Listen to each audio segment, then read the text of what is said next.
Now, Brighton Beach could become a smoke-free zone if new proposals to extend the current ban in pubs, cafes and shopping centres go ahead.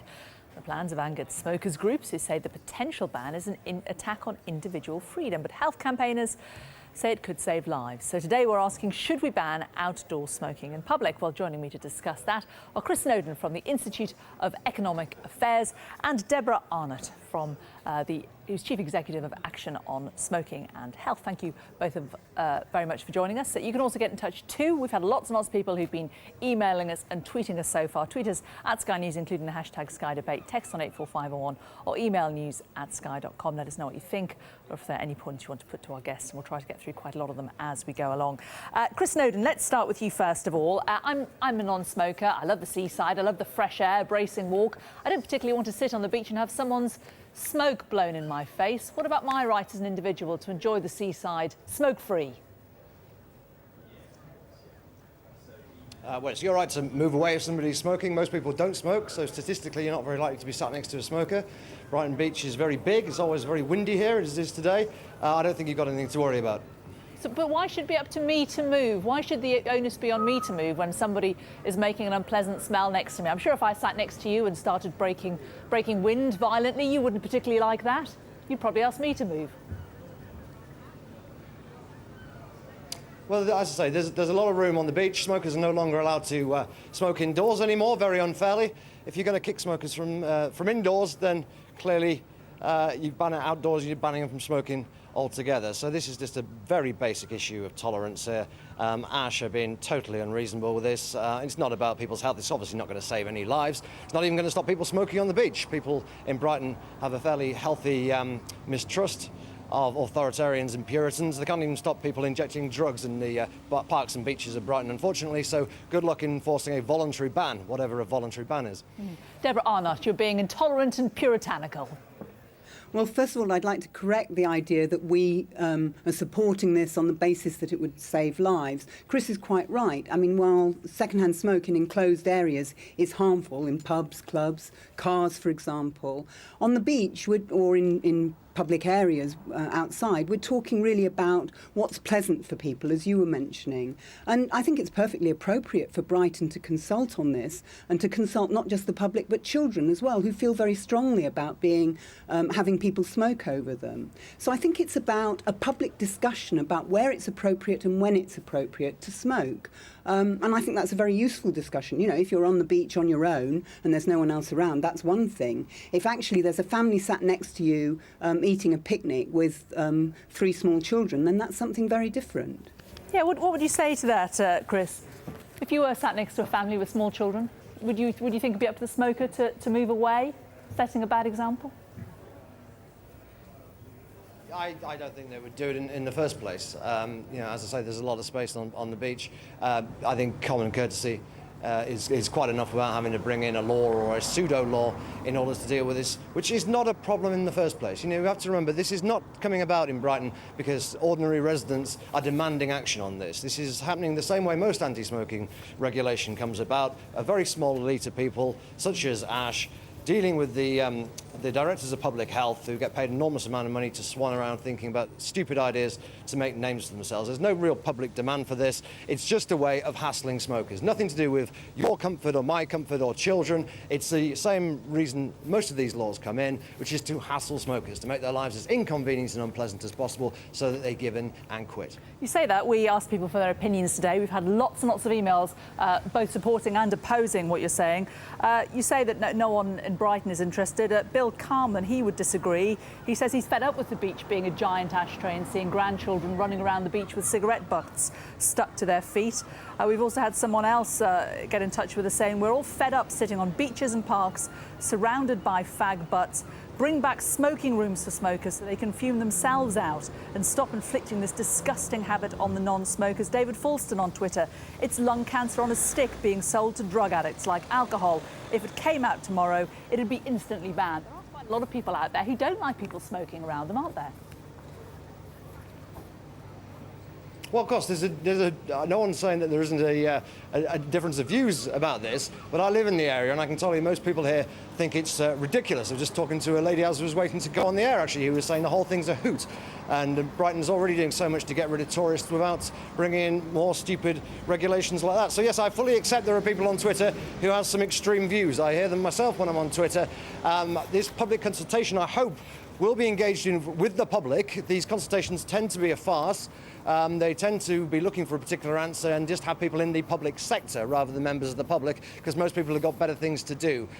So it's certainly my feeling on the street that people think this is a ludicrous idea. It can't be enforced, and it's totally unnecessary and illiberal. Deborah, Arnott, a lot of people also been getting in touch to say that this is the nanny state gone mad, that what next? One person emailing in to say, Marcus from Buckinghamshire, another brilliant idea from the Green Party. If sugar is the next big health risk, what's next? Banning eating ice cream on the beach. This is a step too far. It's from Howard in Hertfordshire. I'm a regular cigar smoker and reserve the right to smoke outside, including beaches and parks. If this ban is imposed, I'm absolutely prepared to go to prison rather than give up my right. I'm retired, so I have plenty of time. There are lots of people out there who'd be quite happy to flout this ban, it seems. Well, I think that's part of the public conversation, and actually this conversation has been had in other areas as well. Football grounds are already smoke-free following a consultation with fans, which found that actually most of the fans didn't want people smoking next to them as they're sat watching their football team. It's also banned in railway stations. I think it's actually a matter for a public conversation, and that's why I'm pleased that Brighton is consulting on this, so that the public in Brighton, and I think that really needs to include children, can have their say. Chris, do you not think there's at least any merit in the fact that the health implications for the whole nation are improved? The number of people who are smoking in the UK has gone down since the smoking bans was implemented inside public buildings. A lot of smokers at the time said it will make no difference, people will still smoke, but the number of smokers has gone down. So many people died, 80,000 deaths a year in the UK are linked to smoking. Isn't it a great idea to do anything that discourages people generally from doing something which is so ruinous to many of their healths? No, clearly not. Clearly it would be insane to say we're going to do anything about any particular issue. You don't just do something because you thought of some brainwave. You don't do it just because it's there. You do it because it's the right thing to do. And when it comes to laws, which are going to have an effect, I realise this is only a voluntary ban, but I'm sure Ash will be moving on to a legal ban sooner or later. When you have laws like this, which ultimately will result in people being arrested, fined, possibly even imprisoned, you need to think very carefully. Deborah, well, I don't trust you, Deborah, you see, because you'd be like this all along the line. Can you let me finish?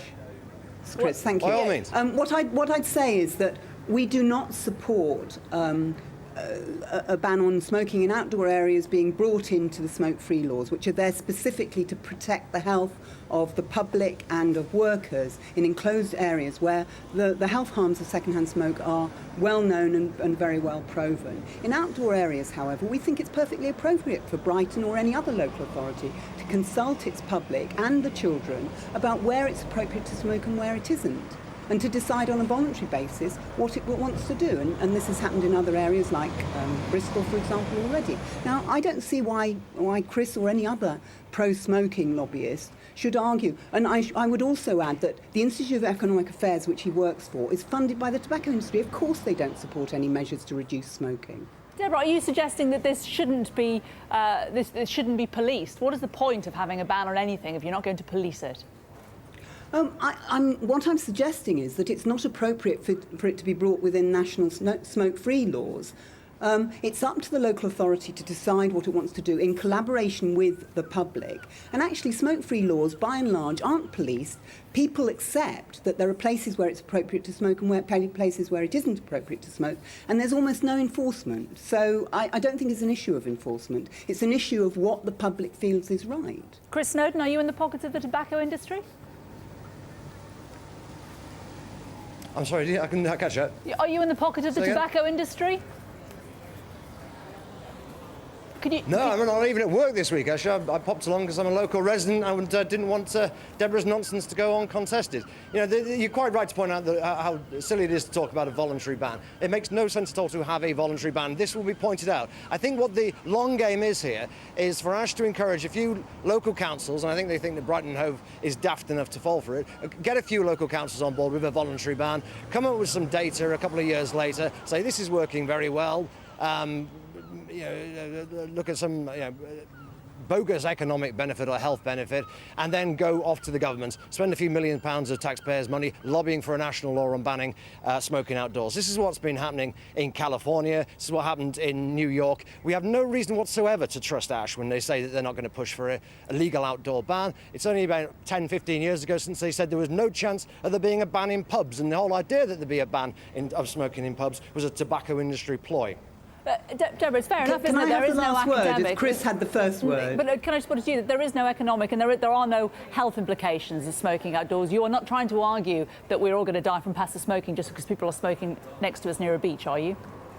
No, I'm not trying to argue that, but there is an issue around role modelling, and there's also an issue about whether it's pleasant or not to have to sit next to someone who's smoking, and that was raised by some of the responses to your to the reports you've put out.